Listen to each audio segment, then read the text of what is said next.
Boa tarde, pessoal. Na aula dessa semana nós vamos falar sobre a Comunidade dos Estados Independentes, a famosa CEI, página 74 do livro didático, iniciando então aí o capítulo 4, tá?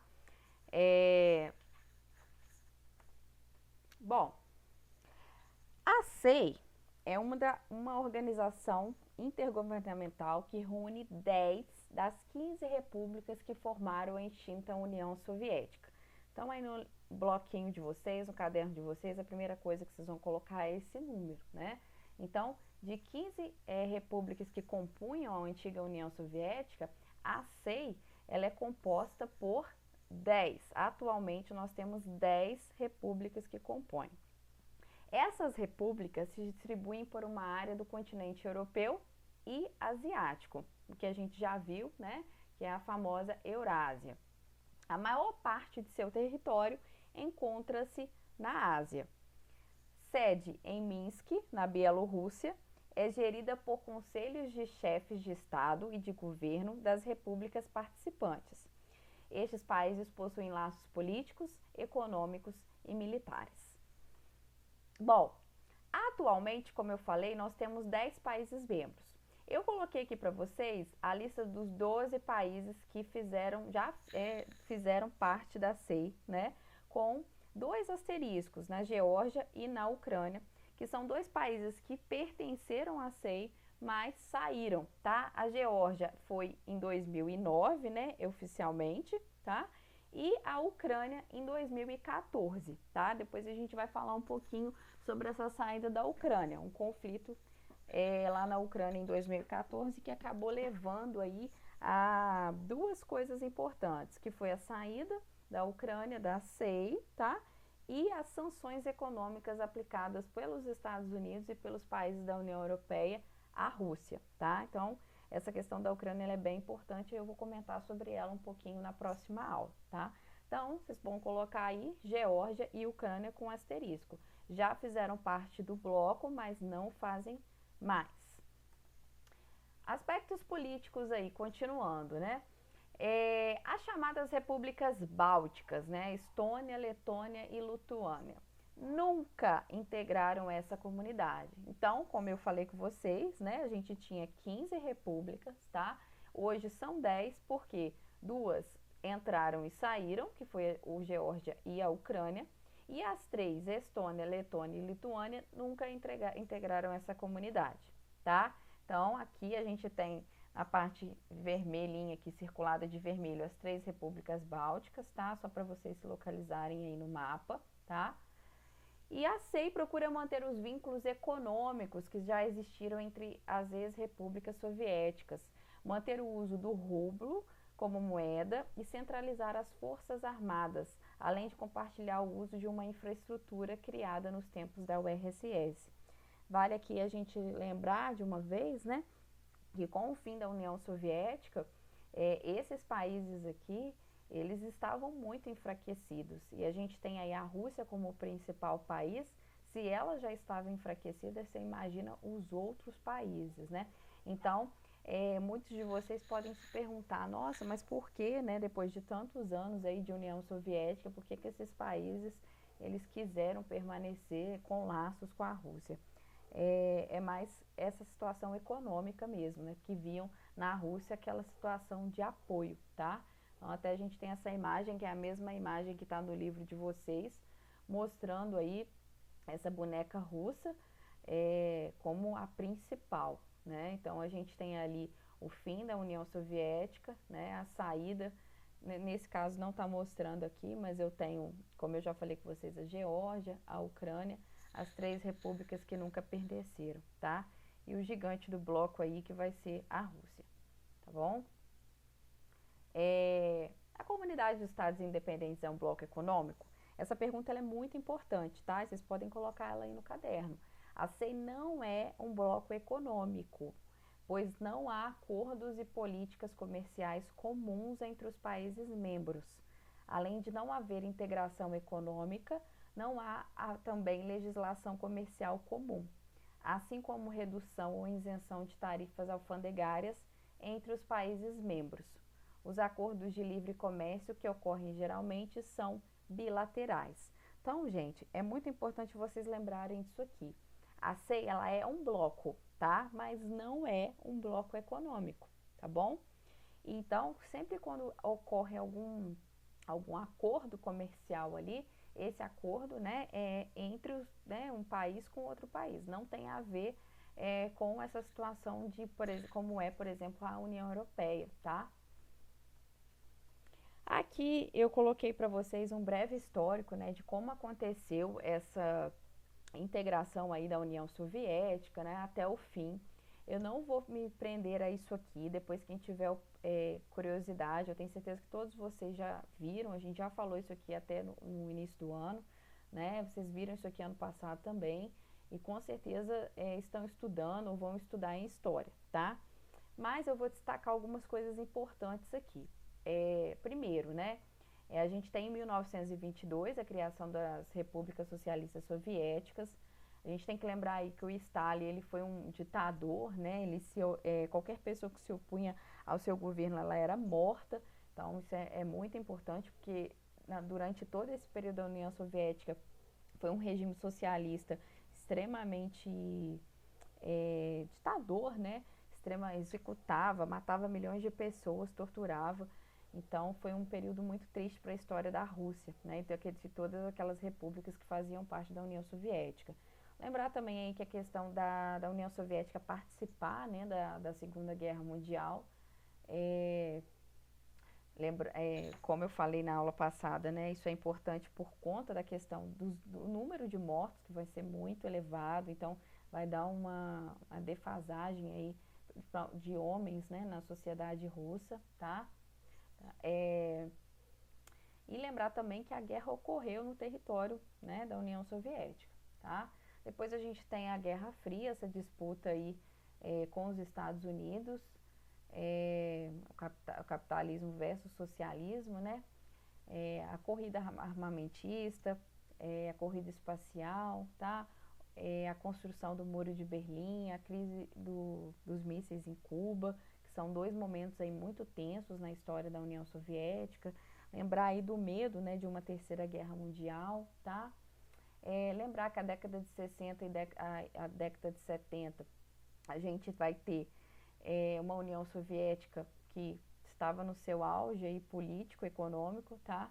E depois a gente vai, com a invasão do Afeganistão, que depois eu vou comentar com vocês também, que foi no ano de 1979, a gente pode falar que isso aqui foi uma das coisas que prejudicaram muito a União Soviética, porque eles tiveram que gastar muito com essa guerra, tá?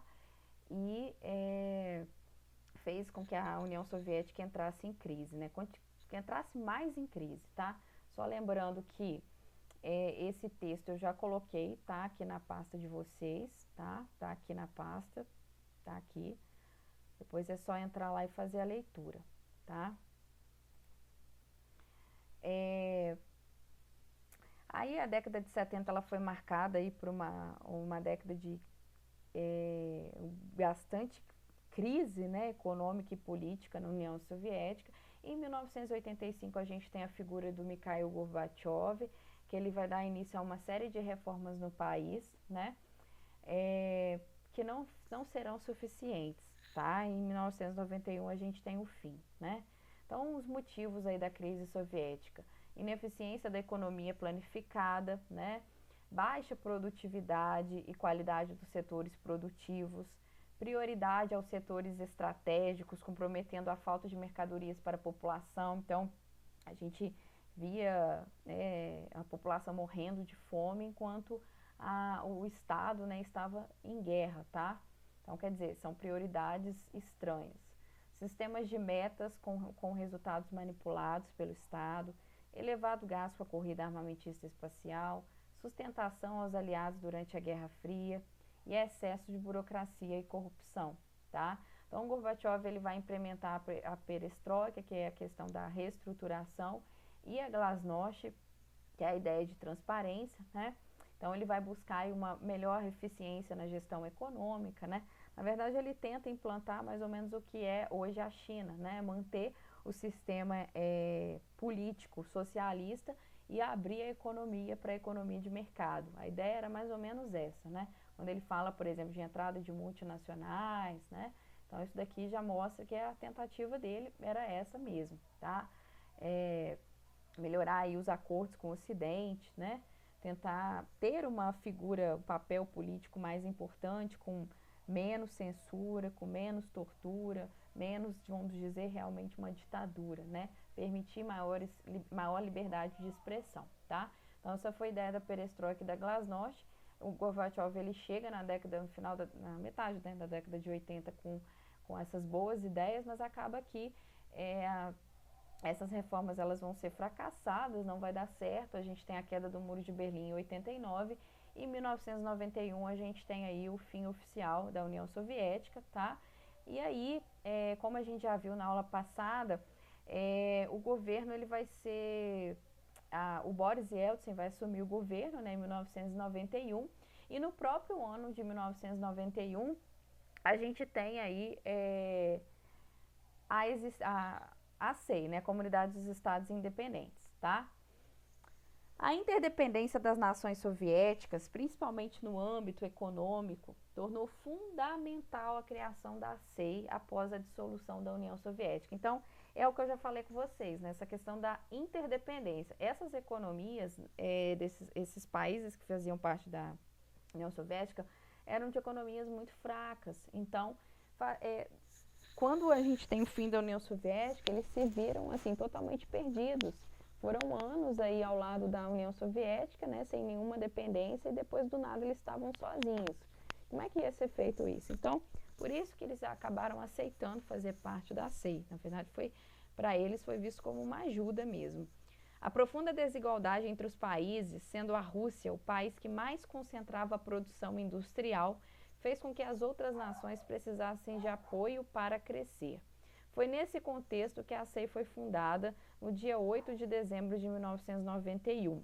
Então, a gente tem que lembrar que ali na União Soviética, na existência da União Soviética, acabou que a Ucrânia e a Rússia eram os dois países que mais detinham solos agricultáveis, indústria, tá? Então, quando acabou a União Soviética, esses países, né, eles viram que eles não poderiam competir de igual por igual com a Rússia. Então, era melhor ser aliados. Além de laços e relações de cooperação entre os países, a Comunidade dos Estados Independentes possui um sistema de defesa único. Apesar disso, cada país mantém sua soberania e decide individualmente na maioria das questões políticas e sociais. A administração desta organização é feita por 2 conselhos. O primeiro composto pelos estados e o segundo pelos chefes de governo, tá? Na verdade, aqui faltou a palavrinha chefe, vou colocar depois. Todos os países também utilizam a mesma moeda, né, que é o rublo russo. Isso daí também, que para quem não colocou, coloque, tá? A grande diversidade étnica e religiosa entre os países ocasionam frequentemente diversos movimentos e conflitos separatistas, além de disputas por territórios. Bom, a gente vai falar um pouquinho mais sobre isso no próximo capítulo, no capítulo 5, tá? Então, aqui que eu vou falar um pouquinho também sobre a questão da Ucrânia. E lembrando que eu já falei com vocês também dessa questão dos povos eslavos, né, da nacionalidade, não ser territorial e sim por sangue. Então, a gente tem diversas etnias no mesmo território, tá? Isso gera diversos conflitos. O stalinismo foi em parte responsável por esse quadro atual de conflitos, ao misturar forçadamente as etnias do território da ex-União Soviética, favorecendo alguns grupos e prejudicando outros. Então, essa realidade aqui é bem parecida com o que a gente estuda quando a gente fala de continente africano. Além de muitos ateus ou sem religião, na população da CEI, registram-se muitos cristãos da Igreja Ortodoxa e no sul, próximo ao Oriente Médio, o islamismo, os muçulmanos, tá? Então, isso aqui também é outro motivo, né, que gera conflito, a questão religiosa.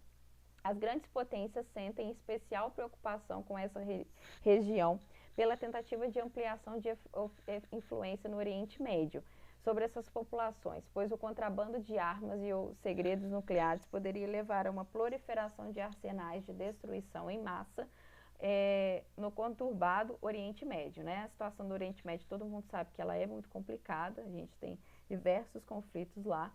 E a gente vai falar daqui a pouco, eu vou explicar para vocês a situação do envolvimento da Rússia, né, com a Síria, né? Então isso aqui preocupa muito os Estados Unidos, as potências europeias nesse sentido. Claro, né, que aqui a gente tem uma versão, né, que é a versão do Ocidente, a versão de colocar a Rússia ali como sendo a culpada, né?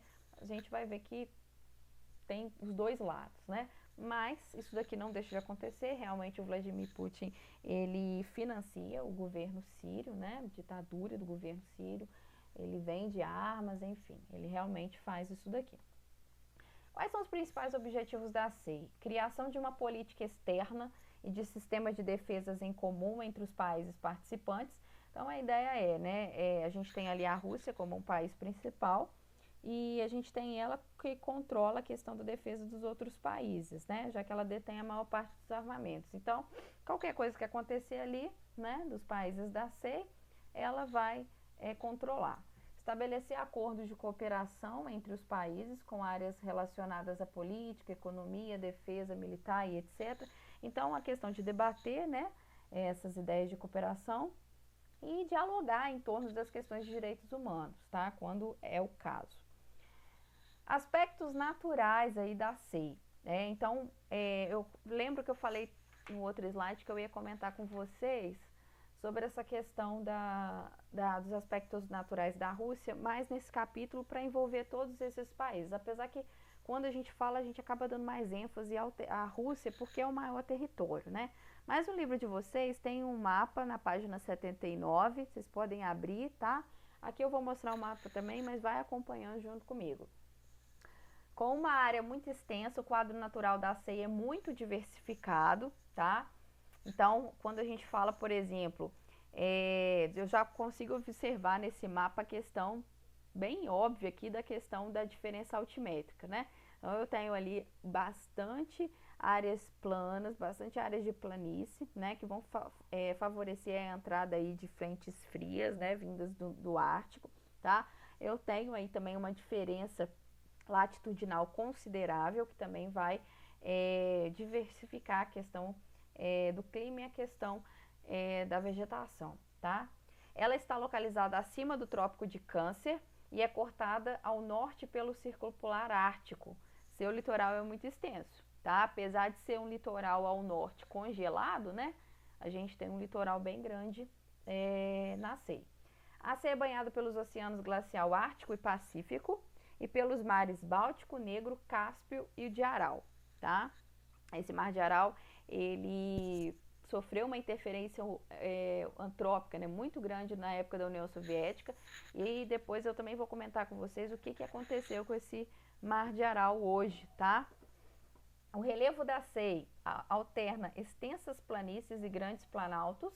Na porção europeia de seu território, destaca-se a planície russa, e na porção asiática, a planície da Sibéria Ocidental. Gente, importantíssimo, tá? Vocês podem colocar isso também no caderno, essa questão do predomínio de áreas de planície, tá? Obviamente, a gente vai ter áreas aí um pouco mais altas, né? Lembrando de algumas cadeias montanhosas que a gente consegue observar aí ao sul, né? Ao leste também, tá? Entre elas encontram-se os Montes Urais, que a gente já fala muito dele, né, na divisão aí da Europa com a Ásia. Avançando para o leste, encontraremos o extenso Planalto Central Siberiano, tá? No sul, encontram-se as cadeias de montanhas como Cáucaso, o Pamir e o Altai.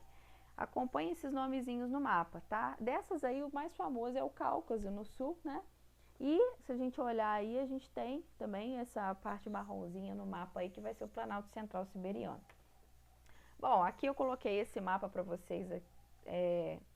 Então eu coloquei, né, a área abrangida pela SEI, 22 milhões de quilômetros quadrados, autossuficiência em recursos naturais, né, já falei isso com vocês na aula passada, petróleo, potencial hidráulico, gás natural, carvão, mineral, minério de ferro, cobre, níquel, chumbo, zinco, estanho, urânio, tá? São alguns exemplos, mas a ênfase é a questão do carvão mineral, gás natural e petróleo, tá?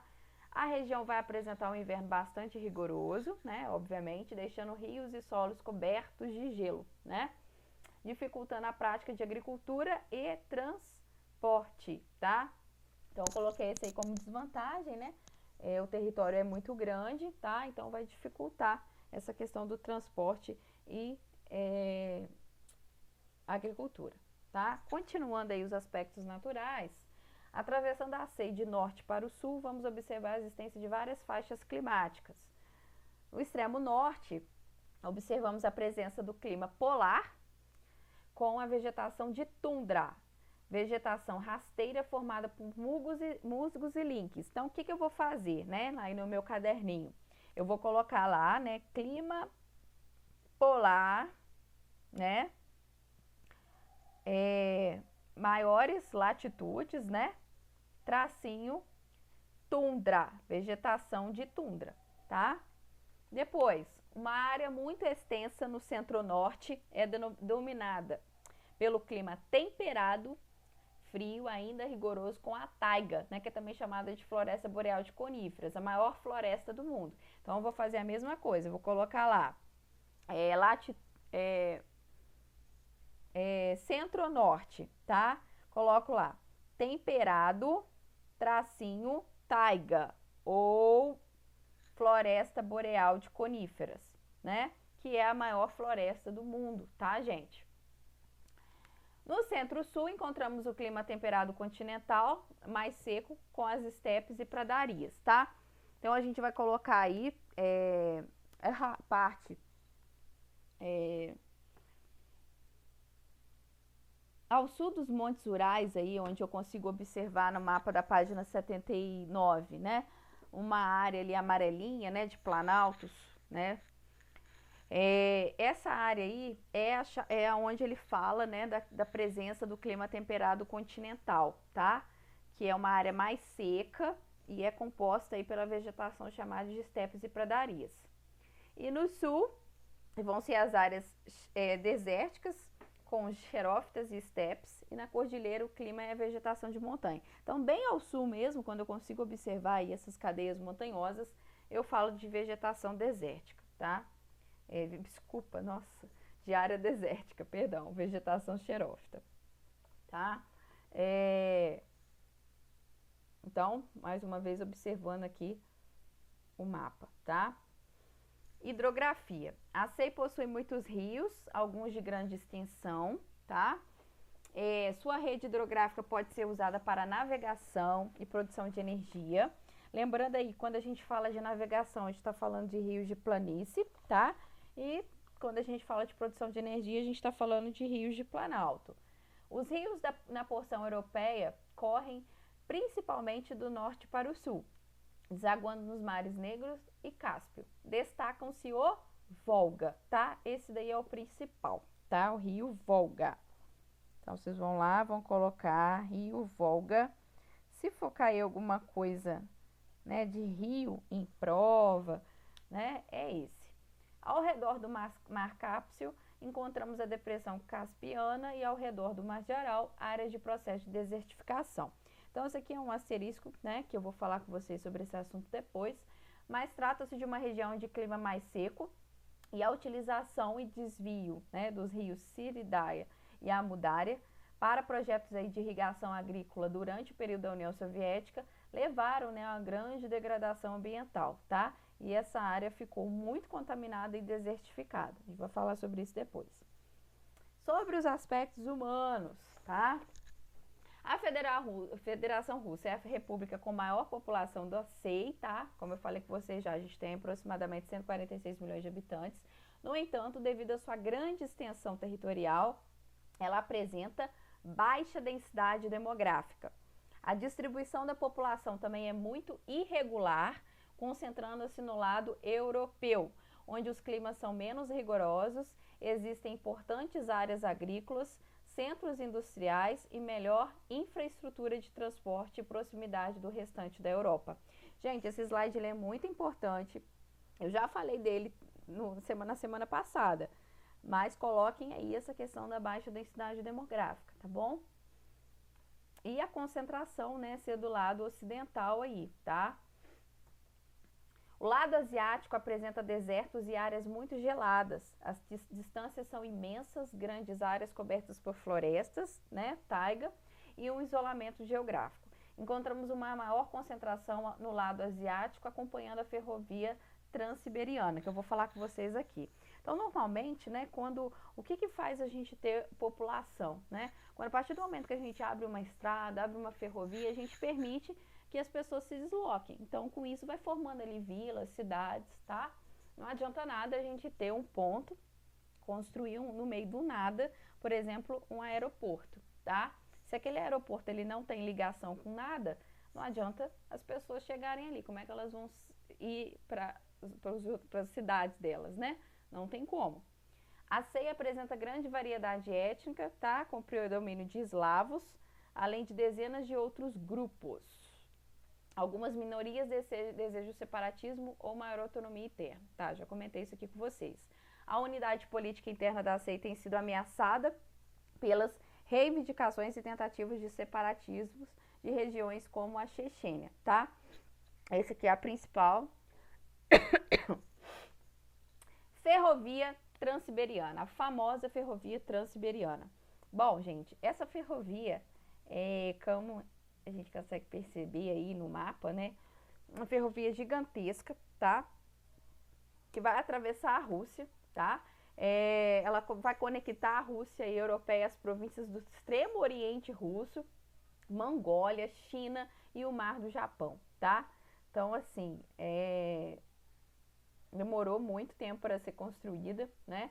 É frequentemente associada com um comboio transcontinental russo que liga centenas de grandes e pequenas cidades da Rússia, tanto na Europa quanto na Ásia. Construída em meio a um cenário tão belo quanto hostil, a maior e mais lendária ferrovia do mundo levou 26 anos para ser implantada e custou a vida de quase 10 mil operários, soldados, trabalhadores e prisioneiros chineses, na difícil tarefa da sua construção.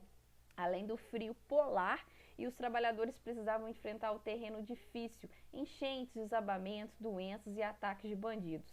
Em 2004, ela completou aí 100 anos, tá? Então, mais uma vez aqui mostrando o mapa para vocês, realmente demorou muitos anos para ser construída, porque ela é muito grande, tá? Mas ela é uma forma, né, de passagem, né? Nesse imenso território da Rússia, tá? Eu deixei aqui para vocês uma leitura, né? Como é a ferrovia Transiberiana, tá? Então, deixei esse link aqui para vocês. Vou abrir aqui. É uma reportagem da Super Interessante, tá? Como é a ferrovia Transiberiana, tá? Então, aqui ela tem várias características, né? São Petersburgo, Moscou, né? Onde são as paradas, tá? A característica de cada cidade. Se um dia alguém quiser fazer, tá aí o que vocês vão enfrentar. E eu trouxe aqui também para vocês um vídeo mostrando um pouco das características dessa ferrovia.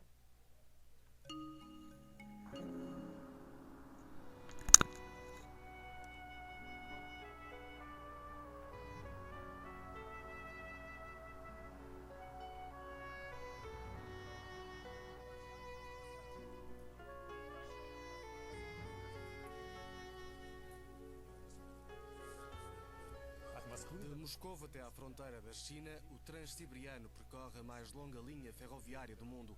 O Russian Life embarcou numa viagem de 9.000 quilómetros. Em cada 2 dias, precisamente à meia-noite, o comboio Rossiya parte de Moscou em direção a Vladivostok. Dura uma semana a viagem que cativa passageiros de todo o mundo.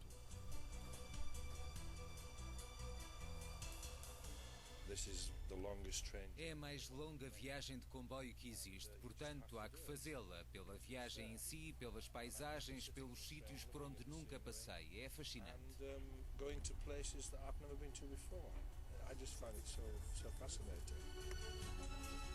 Por estes dias, estas carruagens tornam-se numa segunda casa para centenas de passageiros. Como passar o tempo é a primeira pergunta que se coloca. Há muito poucos passageiros a fazer de uma só vez o trajeto Moscovo-Vladivostok. Aqueles que o fazem têm de estar preparados física e mentalmente. Não é fácil passar uma semana inteira num comboio, mas fazemos tudo ao nosso alcance para tornar a viagem o mais agradável possível. Na primeira e segunda classes existem compartimentos para 2 ou 4 passageiros. É a opção mais procurada pelos turistas estrangeiros e pelos empresários que preferem este meio de transporte ao avião para se deslocarem entre os centros de negócios russos.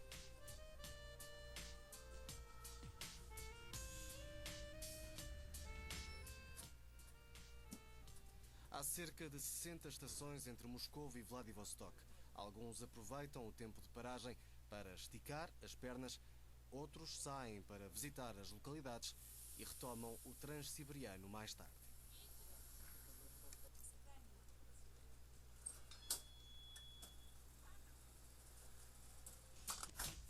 Os mais aventurosos viajam em terceira classe, a Platzkart, carruagens sem compartimentos fechados, onde o convívio é praticamente obrigatório.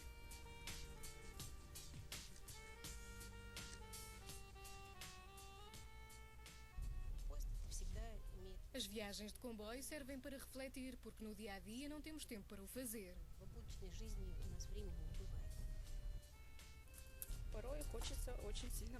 Dormimos muito, lemos, fazemos algo criativo, já fizemos brinquedos e até pulseiras.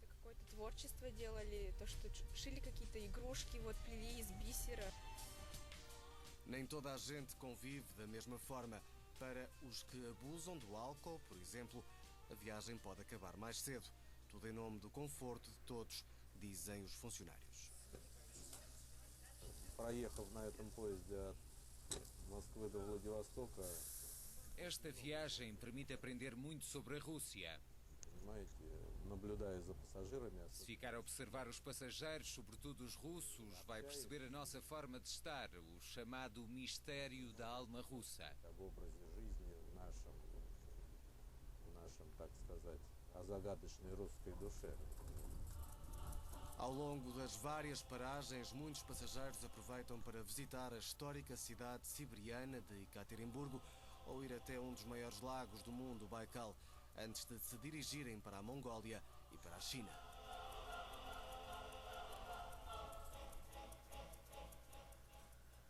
Qualquer que seja o destino ideal, o Transsiberiano oferece algo para quase todos os gostos.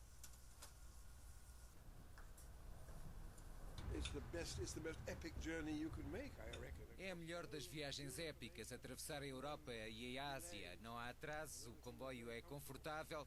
Não me importava de ficar aqui para sempre. Forever. It's an É ideal. ideal, ainda por cima as mulheres ficaram em casa.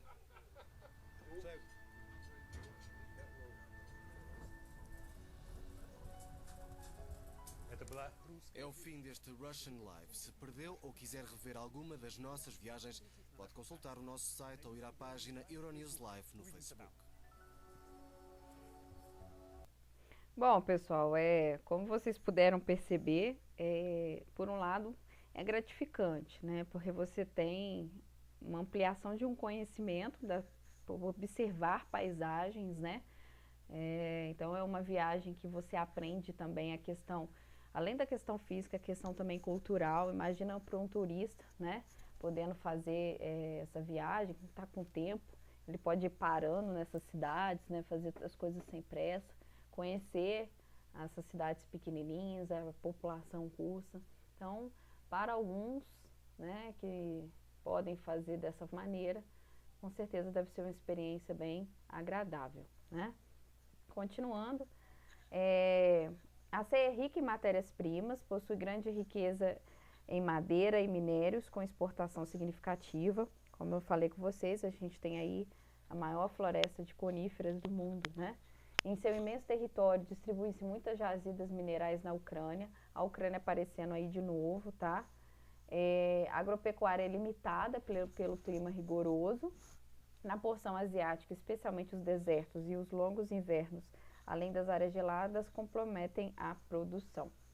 Como a ACEI possui um quadro climato-botânico semelhante ao europeu, encontramos praticamente os mesmos produtos na agropecuária: cereais, batata, beterraba, algodão, rebanhos, bovino, ovino e aves. Não precisa decorar isso aqui, tá, pessoal? Só curiosidade. A produção concentra-se no lado europeu, onde além dos climas menos rigorosos, encontra-se o fértil solo de Chernozem, rico em matéria orgânica. Também, quem tiver na dúvida, lembra de olhar o slide anterior, já falei sobre esse solo com vocês, tá?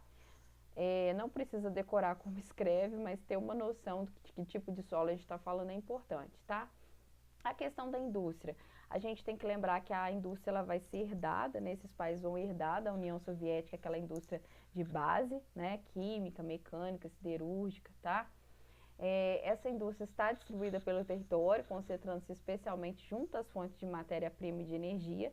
Isso aqui eu também já falei com vocês semana passada, que obviamente é uma característica das indústrias se concentrarem próximo às fontes de energia, né, de matéria-prima. O setor de bens de consumo nunca mereceu prioridade, permanecendo com baixa qualidade e produtividade, e não é um setor competitivo no mercado mundial, tá? Claro que hoje a gente tem uma mudança grande no setor terciário aí, e na produção de bens de consumo, né? Um levando ao outro, né? Só que ainda, né, não se compara a outros países. Após a fragmentação soviética e reformas para a volta do capitalismo, a SEI tem recebido investimentos estrangeiros com a entrada e atuação de multinacionais em seu território, além de ter realizado amplo programa de privatização de estatais. Isso aqui aconteceu muito na década de 90, também mostrei para vocês naquele vídeo, né? Mas o fortalecimento do setor de bens de consumo ainda levará tempo, além de ser necessário elevar o padrão de consumo do cidadão da SEI, que tem um baixo poder aquisitivo devido aos baixos salários. Então, quando a gente pensa ali nessa questão dos países da SEI, né, tirando a Rússia, esses outros países são países de economia muito fraca, tá? Então, para você ter um aumento aí na produção, né, de bens de consumo, você tem que ser acompanhado também na questão da venda, né? Então, precisa ter uma reforma como um todo, tá? A produção energética é grande, além de um substancial potencial hidrelétrico com algumas das maiores usinas do mundo. A SEI pode contar com muito carvão, petróleo e gás natural, além da utilização da energia nuclear. Então, eles utilizam muito a energia hidrelétrica, né? A energia nuclear e a energia pelo carvão mineral e por gás natural. Termoelétricas, tá? A rede de transporte está concentrada no lado europeu, com maior utilização das ferrovias e hidrovias. O transporte rodoviário não é de grande destaque, tá? Isso daqui também é bem interessante, porque a Rússia, né, a SEI agora, né, a questão das ferrovias e as hidrovias são muito mais utilizadas que o transporte rodoviário. E isso é uma característica diferente de outros países do mundo, tá? Por exemplo, é o caso do Brasil, nem preciso falar, né? A Federação Russa é, sem dúvida, a de maior destaque econômico na SEI, concentrando a maior parte dos recursos naturais. Produção agropecuária é uma das maiores produções pesqueiras do mundo e procura fortalecer novamente o seu parque industrial. A atuação do grande capital multinacional na Rússia está aumentando, incluindo setores estratégicos como o petróleo. Lembrando aí que a Rússia não é membro da OPEP, mas é uma grande exportadora de petróleo e gás, tá? Aqui, gente, ela participa do G8, que reúne os 7 países mais ricos do mundo e a própria Rússia, tá? Aceita no bloco em troca da concordância para que outras repúblicas do antigo bloco soviético pudessem participar da OTAN. A Rússia, no momento, está suspensa do G8 por conta do conflito na Ucrânia, tá? Que é o conflito da Crimeia. Mas apesar de ainda ser uma grande força militar, de possuir muitas potencialidades naturais e humanas, a Rússia não é mais uma grande potência econômica, tá? Então, só para terminar aqui, eu deixei para vocês esses 2 links aqui de reportagem. A Rússia é afastada do G8 depois da anexação da Crimeia, isso foi em 2014, e a gente tem aí do ano passado, né, Trump apoia o retorno da Rússia ao G8, né, para acabar aí com os fins, colocar fim às sanções econômicas à Rússia, tá? Então, deixei aqui novamente, né, sugestão da leitura aí para vocês desse assunto, tá? Na próxima aula a gente continua. Um abraço aí para vocês, até mais.